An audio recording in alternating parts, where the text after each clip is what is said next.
All right, guys, welcome back to another episode of the DFS Express. I am your host, the Daily Fantasy Sniper, and we're here to talk UFC Sao Paulo on DraftKings. Our main event has changed a few times, but as of right now is Thiago Marreta Santos taking on Eric your boy Anders, and what actually has become a pretty fun main event. Two middleweights fighting up at 205, so not really weight cut concerns to worry about, and also they're both huge for middleweight, so not too much of a concern in terms of size. Big hitting guys should be a lot of fun. This is your first time watching the DFS Express. I'm going to do a DraftKings specific breakdown for this MMA card, usually in about 20 to 25 minutes. If you're watching live, go ahead, jump in, ask any questions. More than happy to take any of those. A little bit different this week, and then I'm recording on Thursday. Um, I had a bunch of family stuff going on this week, so actually, I only looked at salaries for the first time about a half hour ago, maybe an hour ago. I broke down all the fights early in the week. Obviously, DraftKings salary came out later, so I'm looking at that now. We'll kind of cover my initial thoughts, do full breakdowns. I'm also a coach over at DFS Army. I'll have notes, a VIP podcast with myself, Big Marley, and Eric Forsland over there. Uh, if you join using code Sniper, you get 10% off. You also have access to all their DFS tools and football, basketball, hockey, all that stuff, coaching. Really good tool. Link is down in the description. And the last thing I ask, like I do every week, I'm sorry if you get annoyed with it. Give me a follow on Twitter at the DFS Sniper with 1S. Also, try to get to 200 subscribers before. Really, I was shooting for the end of the month, about 11 away. So click the like button on the video. Also, subscribe to my channel. You also get alerts when I go live, so you can pester me here in chat, ask any questions. Greatly appreciate anybody who has subscribed in the past, and look forward to keep it rolling. I think that's enough of the lead, and let's get talk about some fights here, especially on a big 14 fight card. Um, Hopefully, we don't lose any fights, but a lot more options in DraftKings than we usually have. So first up, Lavinia Souza at 9,600, taking on Alex Chambers at 6,600. First fight, most lopsided fight. Souza, former Invicta champion, is minus 1,400. Chambers is at plus 925. Souza, really well-rounded. Chambers, I think she's 39 years old, 5-4. Her one win was to Kaylin Curran. She was getting her ass beaten that fight, and Kaylin Curran is really bad. Look, Souza just all around better. It's the only issue with her is, can you fit her in terms of pricing at 9,600? I don't think you need to go that high. I don't think there's enough dogs to really make me comfortable. But as we cover some of the dogs and as you're building, if you have room for Souza, absolutely play her. Chambers on her way out. Souza, like I said, well-rounded. She's got plenty of subs, which is where Chambers struggles, has the better striking here. I'd be interested, actually, this fight will be helpful taping her in the future, at least in terms of UFC. She's fought better competition than Chambers, was in there against Angela Hill, lost a close decision in Invicta. So Souza's the play here. No need to analyze it at 9,600. Chambers, for me, not a punt I am looking into. Next up, a fight, short notice fight that I'm kind of bummed about because I was looking forward to the original matchup. Well, we have Eliseu Zaleski dos Santos, 9,500, taking on Luigi Vandermini at 6,700. Zaleski dos Santos, obviously the big favorite in this fight. The line right now is minus 850. Vandermini plus 575. Look, Zaleski is, I think, really underrated. Got wins against Omar Akhmedov, Lyman Good, who he ran through, and I was at that fight. That was a really impressive fight. Vandermini's just outclassed here. He's replacing Bilal Muhammad. That would have been a great fight. Zaleski comes forward with pressure. I don't think Vandermini's going to be able to handle it.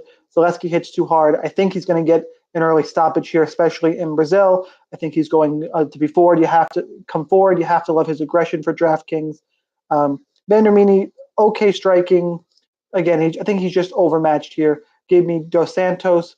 GPPs, I think he actually has a higher ceiling than than Souza, unless you get rinse and repeat takedowns from Souza. But I really think the upside is actually in Zaleski getting a knockdown, possibly two, and a really quick finish there. So Dos Santos is the play at 9,500. And we will talk about some punts later, but those first two, though they're the most lopsided fights, not where I'm going to be looking to save any salary. Next up, Hector Lombard, two really old fighters. Hector Lombard at 8,400, taking on Thales Leites at 7,800. Thales Leites says he's going to retire after this fight. Lombard's the favorite at minus 135, Leites plus 115. Lombard looked okay last time out against CB Dalloway, and then landed a strike way after the horn that put Dalloway out, and he got disqualified. Before that, lost to Anthony Smith. Got knocked out by Dan Henderson. He hasn't looked great as of late. I would be pretty confident taking Thales Leites if it wasn't for I hate guys who are saying they're going to retire, that they're stepping away. But he's cheaper at 7,800. I think he be more technical on the feet. He'd never been finished before last time out against Jack Hermanson, and that was worrisome because Hermanson was clearly injured in that fight. But with how Lombard fades, the way I see this fight going, I think it's going to be close early. I think you're going to see the striking exchange be tight. Leites maintaining some distance, maybe pushing a pace a little bit but staying relatively safe at range, trying to tire out Lombard. And I think he does.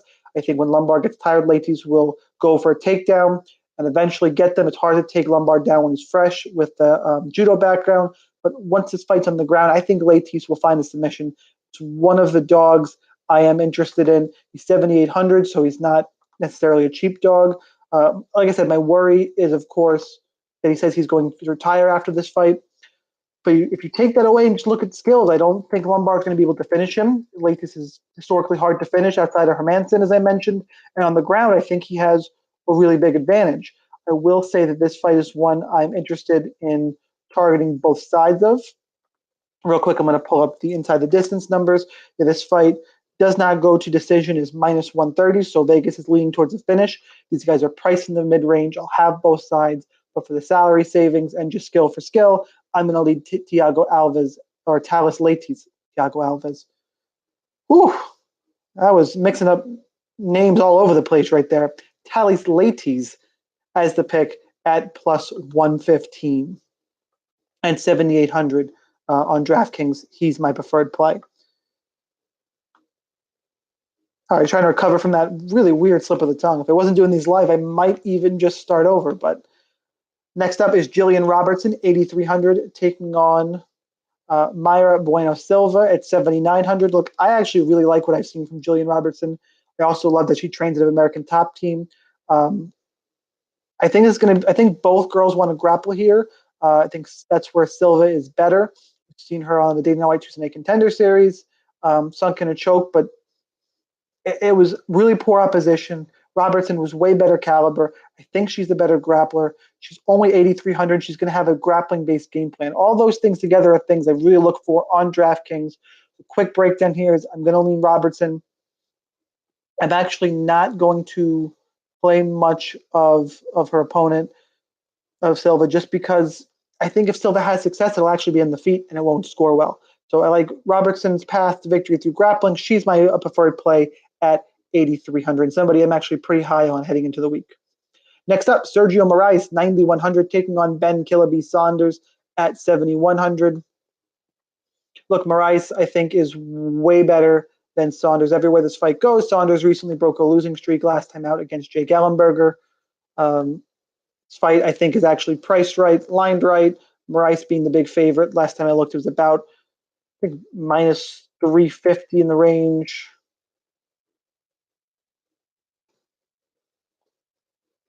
I have a really hard time finding this applies. Minus 290 as of right now. That's about right. I think we've seen Saunders be finished by Alan Jaban, Peter Sabata. Moraes can definitely finish him, especially by submission, where he is world class on the ground. Saunders' striking doesn't really scare me. Saunders has a decent ground game, but I just think Moraes is better. I think because of the price range he's in, that Moraes actually won't be heavily owned. I think he makes for a really good GPP pivot, and he is my preferred play at 9,100. Next up, the Vanilla Gorilla, Chase Sherman at 7,400, taking on Augusto Sakai at 8,800. Sakai, the newcomer, is the favorite here at minus 210. The comeback on Sherman plus 175. Sherman last time out was knocked out by Shamil Abdurakhimov, who doesn't have the best of power. Sherman's been in some wars, though. It's no head movement there to be hit. This fight does not go to decision, minus 240. Definitely a fight I want to target both sides of, because I think Sherman's actually going to go underowned here at 7,400. He's in a fight that's really very likely to end inside the distance. He's going to be faster than Sakai. Sakai also is making his UFC debut. He looks okay, but he's really hasn't fought any good competition. Yeah, he hits hard, but he's heavyweight. Everyone hits hard. It's Sherman is faster and has experience. Sakai, I think, is going to be chalky, especially in tournaments, and is a newcomer. So I'm actually going to be overweight to the field on Sherman. The pick, though, I don't trust Sherman's chin, so I'm going to pick Sakai. My preferred play for the price and some game theory is actually going to be Chase Sherman at 7,400. Next up, Ryan Spann, 8,700, taking on Luis Henrique at 7,500. Spann, we've seen in the Dana White Tuesday Contender Series a couple times. I believe he got knocked out by Carl Roberson. Henrique, I believe he's made a camp move. He's looking better from what I've seen on Instagram. I went and looked today. I heard somebody else mention it. Back-to-back losses against Marcin Tybura, who's just a way better fighter, and Arjan Bular, who was able to really out-grapple him. Colombo, he beat Christian Colombo and Smolyakov. I mean, those aren't great wins. Another fight that I've been going back and forth on. I think in the end, while Henrique looks better, I think Spann is the more polished guy, at least on the feet. And I like he's caught submissions before. I think Spann. What I liked about him in this matchup is the length. I think he's going to be able to keep Henrique off him. I can't trust Henrique's gas tank. While he looks better, he looks to be in better shape until you show you have that gas tank in the cage. It's really hard to trust. I think he could fade here. And Spann, look, he's got the reach. I think he can catch a submission, catching Henrique shooting for a desperation takedown when he gets tired. I think Spann will be my preferred play at 8,700. Francisco Trinaldo, 8,900, taking on Evan Dunham at 7,300. Evan Dunham, another guy on this card who says this is it for him. I'm going to hang it up. I don't like to trust guys like that. I picked Olivier Aubin Mercier against Dunham, and he finished him with the body shot. Dunham's been hurt to the body a few times, and that's going to be key in this matchup. Francisco Trinaldo, especially fighting in Brazil, is a different animal. I know he's old, but he has really good striking. I think he's going to be able to keep it at range. Makes fights, gets into some wars, and I don't think Dunham's going to be able to stand up some of these body kicks. I like Trinaldo a fair amount in this one. He's my preferred play at 8,900. I know you have to pay up for him. Not sure I can trust it in cash games. Not a lot of striking there. Dunham has been tough, and while he has been hurt to the body, that's the way you put him down.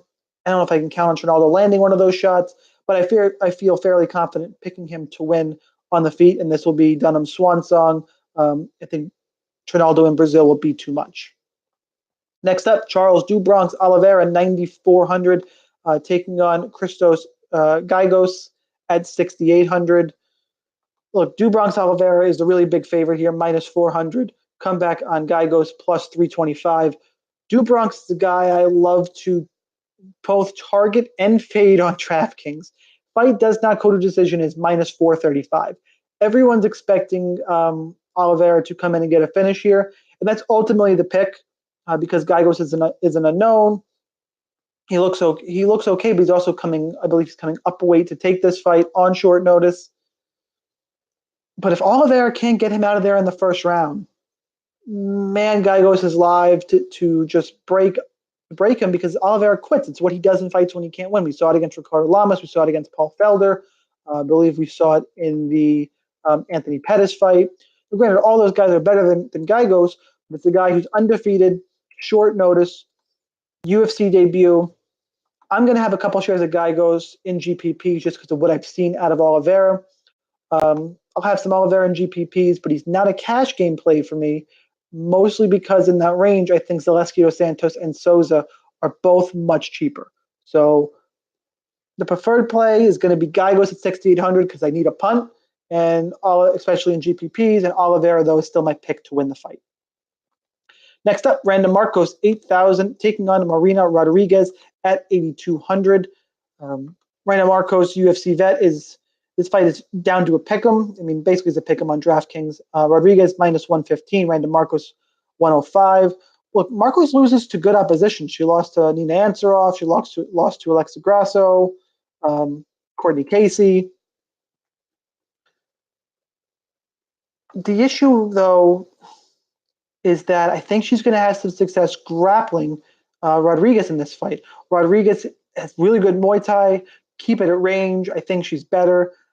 But Marcos has the experience. I think she closes distance and gets some takedowns. Really close fight, hard to call. I'll have some shares of both. I don't want to overexpose myself to this fight. I also think it likely goes to a decision, with each of them having some success.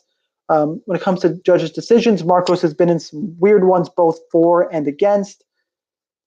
I'm going to take her to win the fight, but if she gets Braziled in Brazil, it wouldn't surprise me. Although I think it's a little overblown, the narrative of not winning decisions in Brazil because you're not Brazilian, and in the home cooking it happens, but I think it gets a little overblown.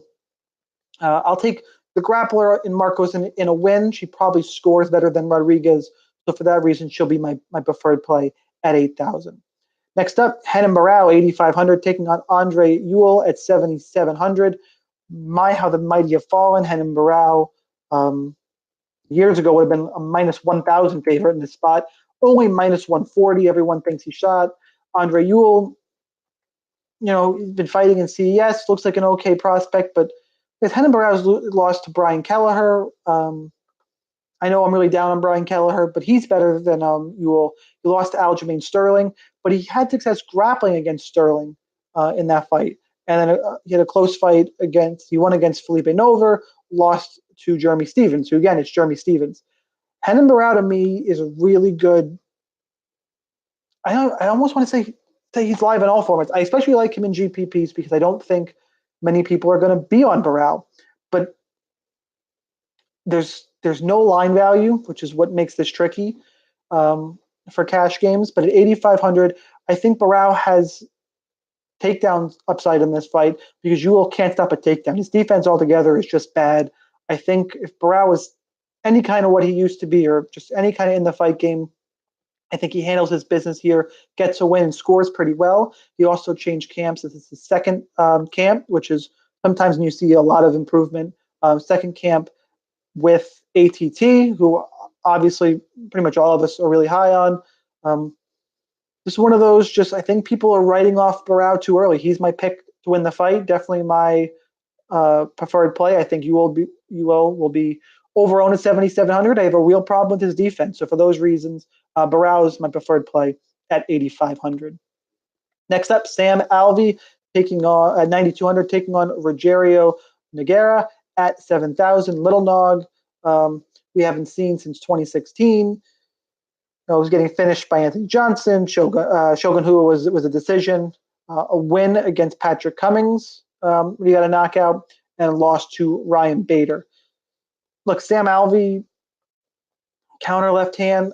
I wonder what the pace is going to be in this fight, but ultimately I have to favor Alvey here. He is a large favorite. He's been active. Nogueira is 41 years old. Alvey is minus 365 to win the fight. Fight does not go to decision is minus 145. So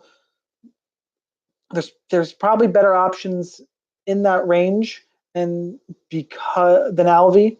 I do like him to win the fight, but Nogueira as I'm looking at pricing, I haven't pulled out a ton of dogs. Nogueira's live at this price at 7,000, fighting in Brazil. Alvey doesn't push a pace, so I don't know if the gas tank is really going to be concerned here. It's the chin in Nogueira that you're really worried about. Clearly, both sides viable in GPPs. Because if Alvey wins, it's probably a knockout. Although to pay off, it needs to be in the first round. If Nogueira wins at 7,000, he's going to pay off regardless in a win. It might be low scoring because, again, like I said, Alvey doesn't push a pace. But I think Alvey has really good takedown defense, so I don't know if Nogueira's going to be able to get this down. Alvey trained with Dan Henderson and Team Quest for a long time. I think this fight plays out on the feet. Ultimately, I'm going to think Alvey at some point lands a left hand and puts down Nogueira, but I think a closer fight than the line would indicate. So I'll have some shares of both sides. Preferred play, I'm picking Alvey. Preferred play in cash is Alvey. Preferred play in GPPs is Nogueira, but even in cash games, I'm really not going to be targeting Alvey. This is more of a GPP fight overall, so I like the savings. I guess gun to my head, preferred play will be Nogueira for the savings at 7,000. Next up, Alex Cowboy Oliveira in the co-main event at 9,300, taking on Paulo Peter Sali at 6,900. Oliveira, the large favorite, minus 450. The comeback on Peter Sali is plus 360. And I see a lot of people really high on Carlo Peter Sali. I don't quite get it. I'm a fan of Cowboy Oliveira, so if you've watched previous videos, you know that. But Peter Sali was in close fights with Nicholas Dalby and Brad Scott. And now he's going to go fight Alex Oliveira. That's too much too soon. I think Peter Sali be fine if he can keep it at range, but Oliveira, great body lock, aggression, gets in these wars. Just finished Carlos Condit. I know it was Carlo Condit of old, but before that, he did lose to Yancy Medeiros in the Fight of the Year contender. Beat Tim Means, beat Ryan LaFleur. Those are good wins. Overall, I just think, it's another guy in the high price range that I like here to get a finish in Oliveira. Peter Sali, I would take a chance on if I didn't get the suspicion that he's going to be pretty popular at 6,900. Tons of other places I'd rather go at 6,900 in that price range. Gygos, who I mentioned, even Nogueira, who I just mentioned. Yeah, I can't see myself playing a popular Peter Sali, especially when I think Oliveira just closes distance, gets a body like takedown, and really puts it on him. I know Peter Sali is tough, but I don't think he's got enough for this one. So give me Alex Oliveira pretty comprehensively at 9,300 as the preferred play. Main event, Thiago Santos, 8,600, taking on Eric Yaboy Anders at 7,600. Thiago Santos coming off of that crazy win over Kevin Holland. That was a really fun fight. Before that, he was knocked out by David Branch, so he can be finished. And prior to that, knockout wins over Jack Hermanson, Anthony Smith. Eric Anders, people are on the hype train. He's 10-1. Obviously lost to Machida in Brazil last time out. He's going down there. He's going back down there. But I don't think this one ends in decision. Should take a quick look at the odds real quick now that I mentioned that. Santos's favorite, as the price would indicate, at minus 155. Anders plus 135. It's under 1.5 rounds. Minus 550 does not go to decision. I will have a ton of this fight in GPPs. I'm still debating how I'm going to deal with it in cash games. It's probably stackable. I don't think that Anders is going to sit back and wait. Although Anders last time out, DraftKings doesn't have it. He's had that fight against Tim Williams that was really concerning, in that Williams won the first round. It's just something I want to touch on pretty heavily. Williams won the first round. Tim Williams isn't that good of a fighter. Eventually, Anders came on in the second half of the second round, third round, got the late finishes. Williams was forcing him to get up because he knew he had to get up to have any chance in the fight. Got caught with the kick, and Anders put him out pretty violently. I like Thiago Santos here. Faced a better competition. I think his striking's better. He's been doing it longer. Anders is on even shorter notice. My preferred play is going to be Santos to get a finish at 8,600. I just think he's the better fighter, and there's tons of hype on Eric Anders. But at minus 550, expose yourself to both sides of this fight on DraftKings and GPPs at 7,600. But as I said, the preferred play is Thiago Santos. So that's what I got for you guys this week. Did this video on a Thursday, so a little less in terms of live viewers. There are a few people in here, though, so thank you to everybody watching. As a reminder, always type in comments, questions, concerns, any of that stuff. Usually we record these on Wednesday, so if you have clicked that subscribe button, first, thank you. Second, make sure you're around Wednesday around 8 o'clock Eastern time. Have those questions ready, or just give me a follow on Twitter at the DFS Sniper, 1S, type any questions there, talk fights, anything you guys want to talk about. Other sports for DraftKings as well too. Always down to talk all that stuff. So that's what I have for UFC Sao Paulo. It's time to go watch an NFL game. I'm a Jet fan, Jets versus Browns. So if you're playing that, good luck there. Good luck in your MMA contest this week. I will see you in 2 weeks. Also, real quick, I want to mention I will be at the DraftKings NASCAR Championships next weekend, live event. I'll have some videos on my YouTube page, fun stuff on social media, on Twitter, kind of behind the scenes look. It's my first live event, so I'm super excited. But keep an eye out for that stuff if it interests you, coming at kind of a behind the scenes sneak peek. I'm really excited to see what's going to be there and share it with you guys. So again, good luck in your contest. I'll see you in 2 weeks for the big one. It is UFC 2, I forgot the number, 229, Conor McGregor, Habib Nurmagomedov. Take care, guys.